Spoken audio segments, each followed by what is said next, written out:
പഞ്ചാബിലെ അമൃത്സറിലുണ്ടായ സ്ഫോടനത്തിൽ ഒരാൾ കൊല്ലപ്പെട്ടത് ഭീകര സംഘടനയായ ബബർ ഖൽസ അംഗമാണ് എന്ന സൂചന പോലീസ് നൽകുന്നുണ്ട്.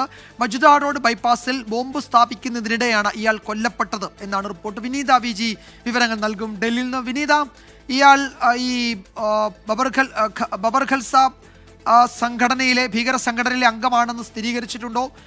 കൂടുതൽ വിവരങ്ങൾ പോലീസ് നൽകുന്നുണ്ടോ ഇപ്പോൾ? വിജയകുമാർ, ഇയാൾ ഈ ഭീകര സംഘടനയിലെ അംഗമാണെന്നാണ് പോലീസ് പറയുന്നത്. ഇതുമായി ബന്ധപ്പെട്ടുകൊണ്ടുള്ള ചില വിശദാംശങ്ങൾ അന്വേഷണ സംഘത്തിന് ലഭിച്ചിട്ടുണ്ടെന്നും പഞ്ചാബ് പോലീസ് വ്യക്തമാക്കുന്നുണ്ട്.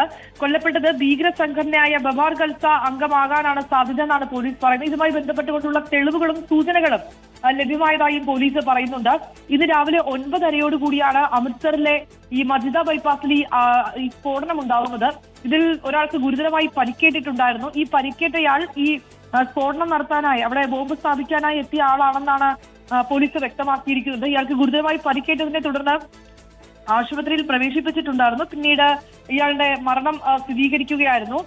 ഈ സംഘടനയിൽ കൂടുതൽ ആളുകൾ ആ മേഖലകളിൽ എത്തിയിട്ടുണ്ടോ, എന്തായിരുന്നു ഇവരുടെ ഉദ്ദേശം ഉൾപ്പെടെയുള്ള കാര്യങ്ങളിൽ വളരെ വിശദമായി തന്നെ അന്വേഷണം നടത്തുമെന്നും പോലീസ് അറിയിച്ചിരിക്കുകയാണ് ഈ ഘട്ടത്തിൽ. വിജയകുമാർ, അമൃത്സറിലാണ് സ്ഫോടനം ഉണ്ടായത്. അതിൽ കൊല്ലപ്പെട്ടത് ഭീകര സംഘടനയായ ബബർ ഖൽസയിലെ അംഗമാണ് എന്നാണ് പോലീസ് നൽകുന്ന സൂചന. വിശദാംശങ്ങൾ വരാനിരിക്കുന്നതേ ഉള്ളൂ. വിനീത വി ജിയാണ് വിവരങ്ങൾ നൽകിയത്.